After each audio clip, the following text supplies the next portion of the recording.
ماہ رجب المرجب کی 27 تاریخ کو اللہ رب العزت نے اپنے محبوب حضور تاجدار کائنات صلی اللہ علیہ وسلم کو معراج پر حریم قدس میں بلا کر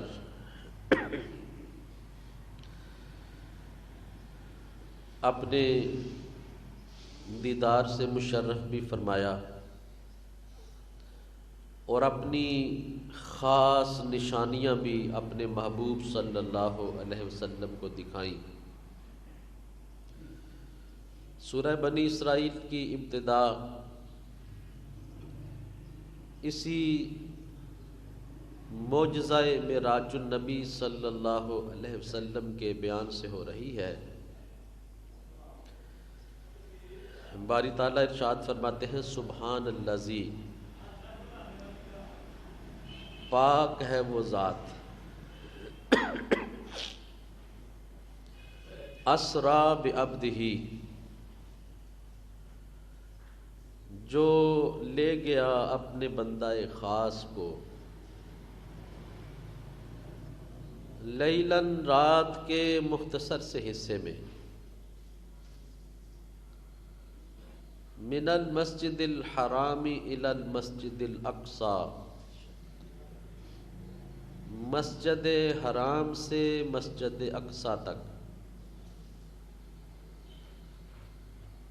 کون سی مسجد اقصی؟ فرمایا الذی بارکنا حولہ،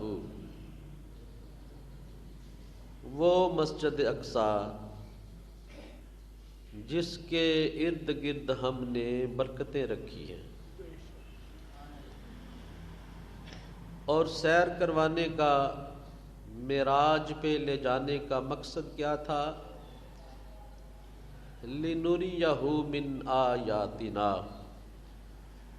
تاکہ ہم اپنے حبیب صلی اللہ علیہ وسلم کو اپنی کچھ نشانیاں دکھا سکیں۔ سبحان اللہ۔ اِنَّهُ هُوَ السَّمِيعُ الْبَصِيرُ، بے شک وہ دیکھنے والا بھی ہے، وہ سننے والا بھی ہے اور دیکھنے والا بھی ہے۔ ان آیات میں، ان کلمات میں خالق دو جہاں نے اپنے محبوب صلی اللہ علیہ وسلم کے معجزہ معراج کا ذکر فرمایا ہے، اور اس آیت کریمہ کی ابتدا اللہ رب العزت نے لفظ سبحان سے فرمائی ہے۔ اور اہل عرب میں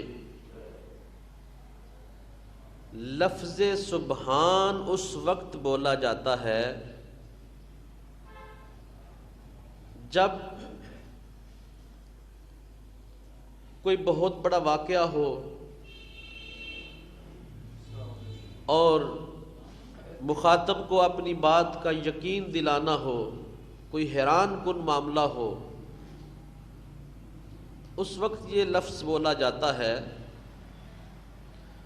تو باری تعالیٰ ارشاد فرماتے ہیں سبحان الذی، پاک ہے وہ ذات، اسریٰ بعبدہ، جس نے اپنے بندہ خاص کو سیر کروائی۔ سبحان اللہ۔ کچھ لوگوں نے نبی کریم صلی اللہ علیہ وسلم کے واقعہ معراج پر اعتراضات بھی کیے، اس میں شکوک و شبہات پیدا کرنے کی بھی کوشش کی، اور لوگوں کے اذہان کو پراگندہ کرنے کی کوشش کی کہ یہ کیسے ممکن ہے کہ ایک فرد رات کے مختصر سے حصے میں مسجد حرام سے مسجد اقصی چلا جائے، مسجد اقصی سے پھر پہلا آسمان، پھر دوسرا، پھر تیسرا، پھر چوتھا، پھر پانچواں، پھر چھٹا، پھر ساتواں آسمان،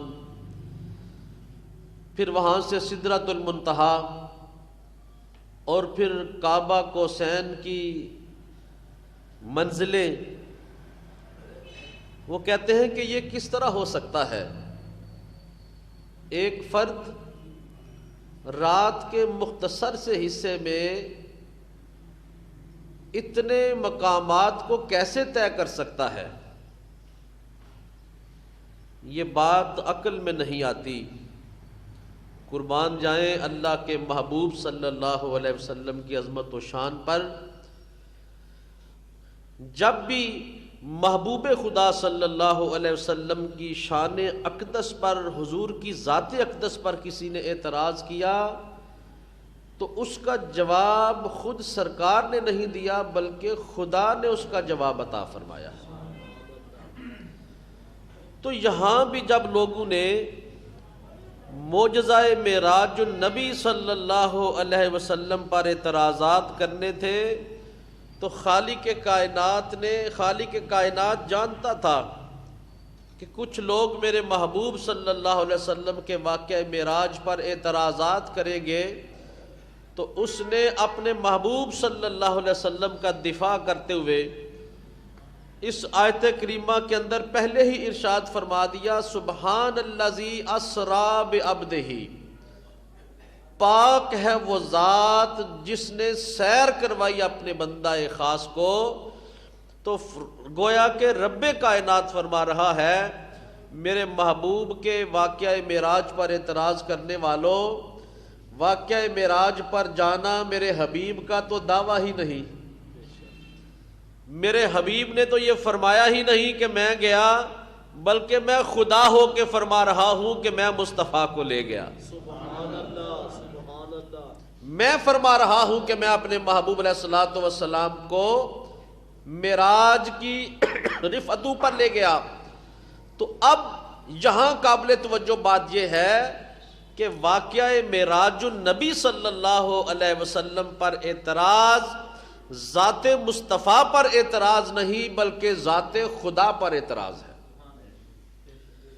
اور اب اس کا معنی یہ بنتا ہے، اگر کوئی کہے کہ یہ کیسے ممکن ہے کہ کوئی فرد رات کے مختصر سے حصے میں مسجد حرام سے مسجد اقصیٰ چلا جائے، مسجد اقصیٰ سے پھر لامکاں کو چلا جائے، پھر کعبہ قوسین کی جلوتوں میں اور خلوتوں میں گم ہو جائے اور رات کے مختصر سے حصے میں واپس آ جائے۔ اگر کوئی یہ اعتراض کرتا ہے تو گویا وہ اللہ کی قدرت پر اعتراض کر رہا ہے۔ وہ اس بات پہ اعتراض نہیں کر رہا کہ سرکار کیسے چلے گئے، بلکہ وہ اس بات پہ اعتراض کرتا ہے کہ خدا کیسے لے گیا۔